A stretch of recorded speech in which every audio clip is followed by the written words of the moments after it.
Hi, my name is Barrie Crampton. Today I'm going to show you around our 5 Series BM, then I'll take you for a ride in it, but first I'll tell you a little bit more about it.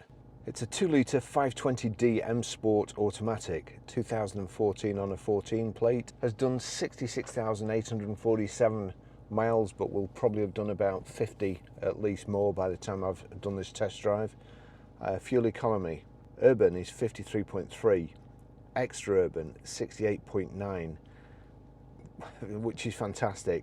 Combined is 62.8, 0 to 60 time of 7.9 seconds, top speed of 145 miles per hour, out of a 4-cylinder, 187 brake horsepower, 16 valve engine. It has the 5 twin spoke alloy wheels, front and rear parking sensors, rear privacy glass, twin exhaust tip, rear boot spoiler, shark fin aerial. Road tax 6 months is £71.50 and 12 months is £130.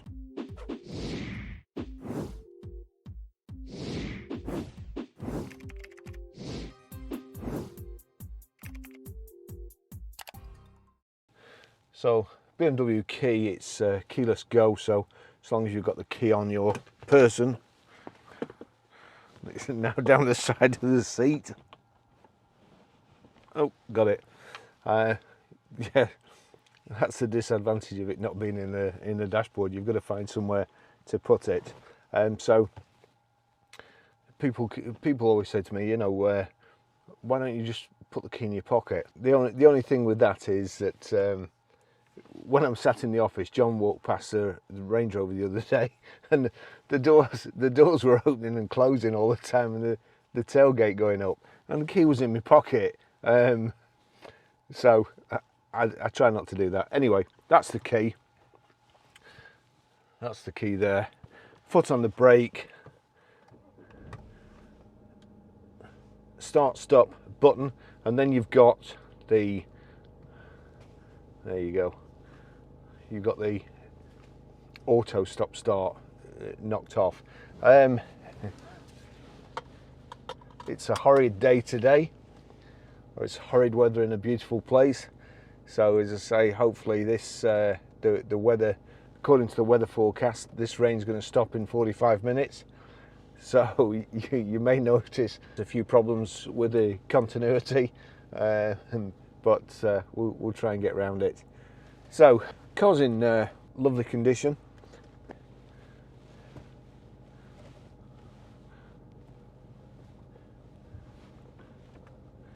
Got to smile because I was feeling hard done by trying to photograph outside, which was impossible. The rain is coming, it's blowing from that way. It's coming down sideways, so my camera lens was getting wet through, and it wouldn't focus. Even my iPhone, which is waterproof, I couldn't take any photos with the outside. But these 3 cars pulled up, and they've gone walking up there. Now look. So it doesn't look like a fantastic day to go walking, and every credit to them. Like they say, there's no inclement weather, it is just the wrong gear. If you've got the right stuff, you're fine. It's pretty awful. We've got the headlights on. On the way up here, it was showing, I think 90. Let's just knock that over. Oh, that's in the dashboard, your information display. When I got in the car, it was showing 92 miles of fuel left before I need to fill up. I went to the fuel station, and unfortunately they're doing some work at the fuel station, and believe it or not, it's the only fuel station between there and here, coming up the motorway, if you discount Charnock Richard, and not Charnock Richard, the Fulton service station, and it looks like they're shut, so I didn't bother stopping. But I think it's the only time I've purposely switched into Eco, and the Eco switch is here. You can change it. There you go. There's Sport. Revs go up as soon as I click it in Sport. The throttle's more responsive. Comfort. Revs go down. changes gear as soon as it possibly can to give you more miles per gallon. An Eco Pro does even more. And there's a little blue, there's a segment there, it's telling you how many miles per gallon you're getting, and on the dash, or in the dash, in the speedo, there's a little display that tells you how much fuel you've clawed back that you're not really entitled to get. Anyway, because this round trip is 70 miles, and then the car's probably ticking over for an hour or two, it was just cutting it a bit fine.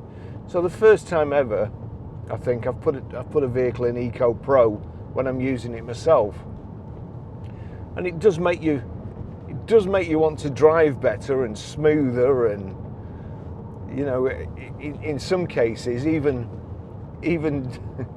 cut the corners a little bit, I suppose. I'd rather have an Eco Pro diesel than an electric car. So I suppose, as much as I don't like the Eco Pro setting, and I do think it wrings the last bit of enjoyment out of cars, I'd rather have an Eco Pro on a diesel or a petrol than be consigned to drive an electric car for the rest of my life. And it's not about I'm not green. I do what I can, but there's just something that's not right about an electric car when you're driving it. It's horrible. There's so many things that have to happen for a diesel or a petrol car to propel you forward, and then you've got the electric motor with a few magnets, some wires, and that's it.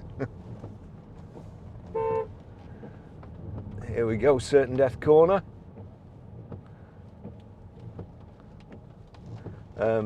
When I was coming up here, the further up it's even mistier or foggier than it is now, and there's a long straight road.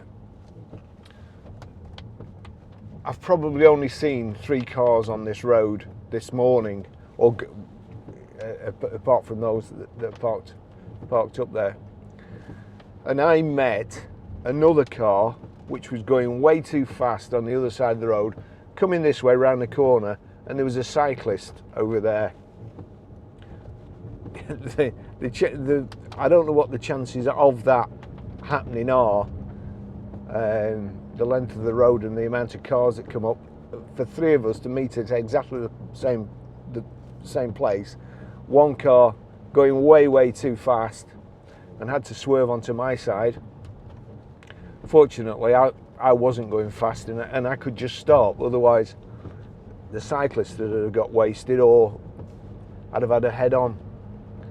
So I always take it easy up here. The BMW stopped on a sixpence.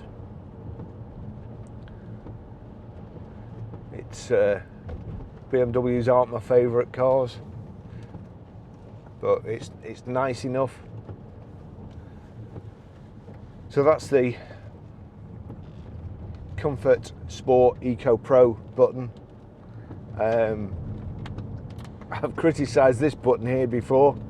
That's the traction control. When I got in the car, there's 2 cup holders there.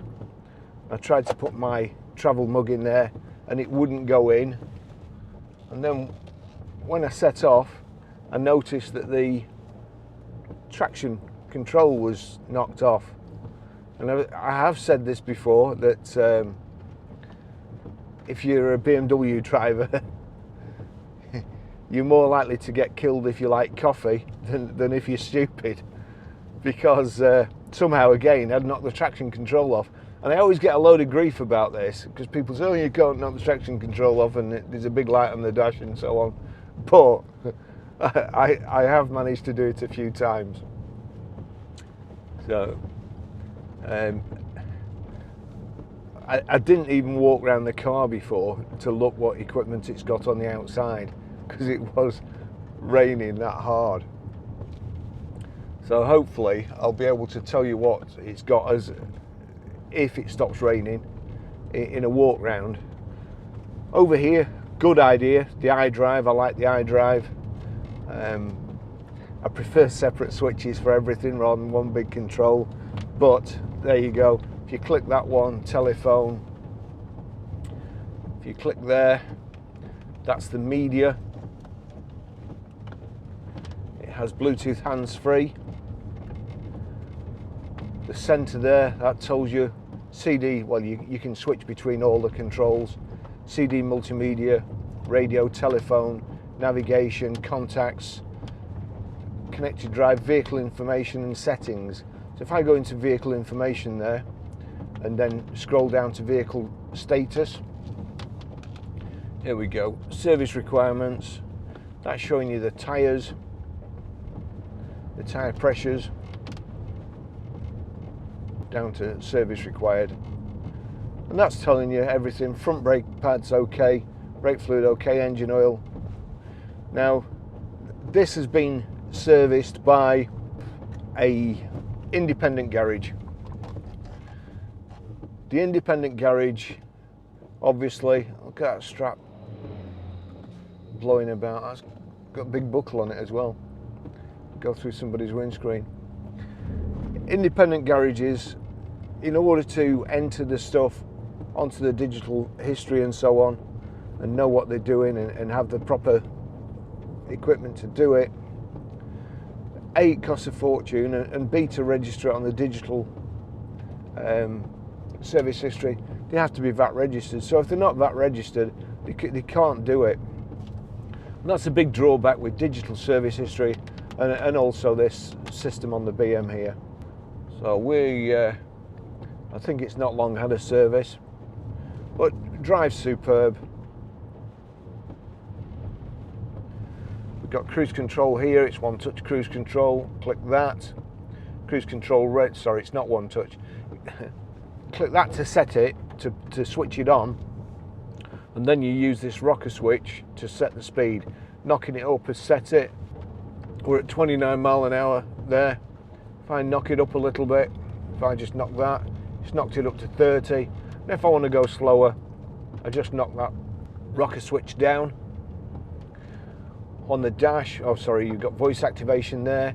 You've got your volume control for your radio, auxiliary active, steering wheel, controls inactive. Got electric windows, electric door mirrors. Just check they both work. Yeah, that's working. That one's working. All sorted. You've got there, that's the back button, option, switch off control display. And then you've got nav there. So that's where we are at the moment. We've got heated seats, 3-position heated seats on a switch, which I like to see. And then your climate control here. Got electric seats, electric height adjustment, tilt, the backrest here. To move backwards and forwards, it's a toggle here. And you've also got here, if I pull that out, it's never been used, it won't pull out. I'd need 2 hands to do it. But there's a thigh extension here. Where I've took that section of the seat goes forward, and you know, you can have it right at the back of your knees, supporting your legs. So nice and comfortable. Here, got a little front, well, we've got the front central armrest, and inside there's a bit of space here, rubber lined, so your phone doesn't slide about. And then you've got an auxiliary in, and also USB power socket.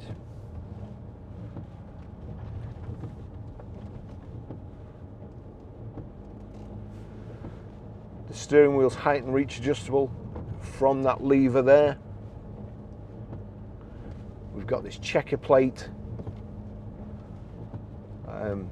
or these checker plate insets to the dash, the center console, the door cards. A really nice 3-spoke steering wheel.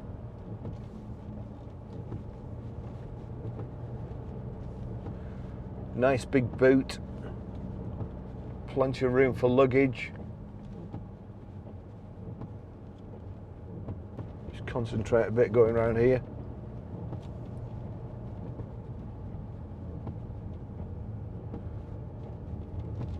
I think my camera bracket is rattling over there.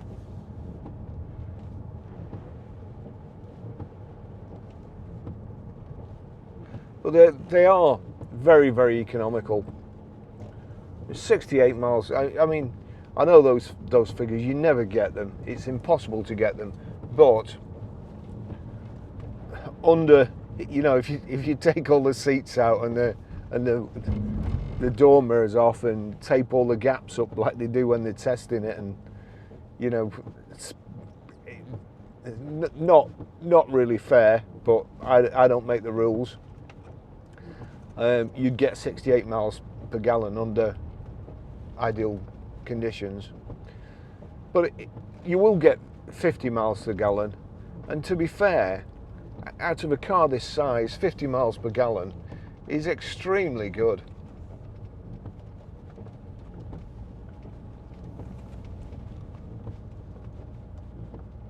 I used to work for BMW many years ago, 1992. I thought I was God's gift to salesmen, and the garage that I went to, I saw an advert for the job in the paper. I was working at a VW garage, and I really liked working at this VW garage. It was a good crowd, and but I saw this job, and when I was a kid delivering papers, especially my Sunday paper round, the garage always used to advertise in the Sunday Times, a place called Ian Anthony, BMW at Bolton. And when I went for the interview, bearing in mind I'd been at a ratty old Vauxhall dealership first, it was very cold, there used to be a gale force wind coming through the glass windows at the front, the big slides. And then this place called Chorley Autos I went to, and you know, that wasn't much better. And then I went for an interview to the BMW garage, and there was an 840 in the showroom, a new 840. The boss had a BMW motorbike as well. It was really cool, and they had their own canteen and a lift to the offices upstairs. Honestly, I thought I'd landed. And the first day, they gave me the sales manager S, a lady, redhead with a fiery temper, gave me, well, she apologised and said, "We've only got this," and it was a BMW 325 SE. Wow, what a car. So I have quite fond memories of BMWs.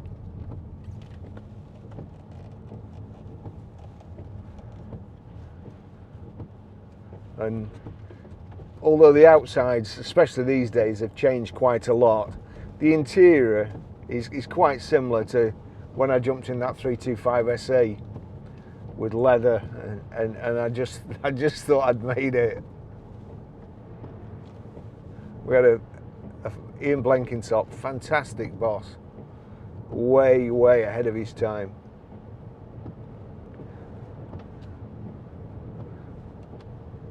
I really wish I knew. Well, I think he's in Palm Beach. I wish I knew where he was at, and I've tried several times to contact him to apologise for wasted chances, I suppose.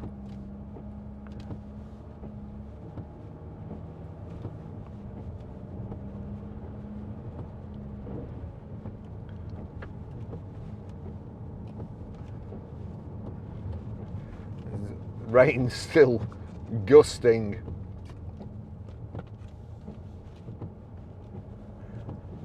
But there's these signs of life. The sun's up there. You never know. We might make it. Might be able to show you the outside, but it'll be filthy, no doubt.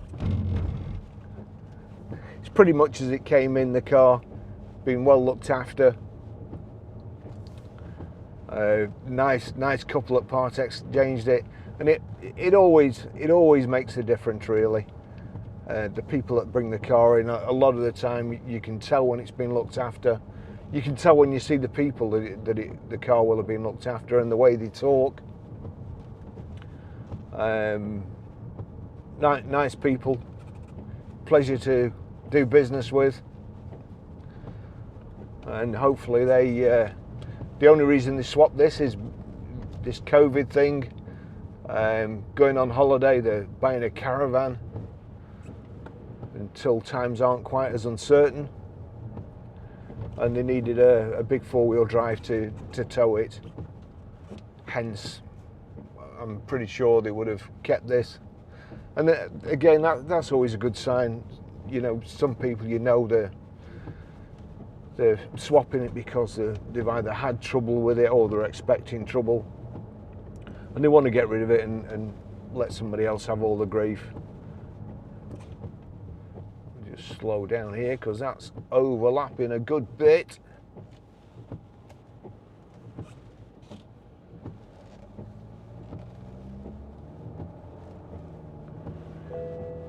Also here, you can knock the gear stick across, change down like so, and up.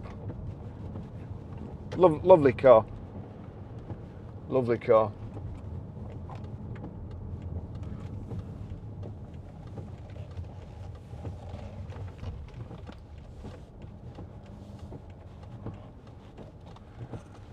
So I'll finish the test drive there. Hopefully it'll stop raining and I'll be able to do the outside. If I do manage to do it, I've driven here, which was 30 odd miles, and I've been through all the country lanes, so the outside's probably going to be a bit messed up, so make allowances for that. But you can see what it's like inside, and it's pretty much the same outside. So thanks for watching, and I'll see you in the next video. Ta-da.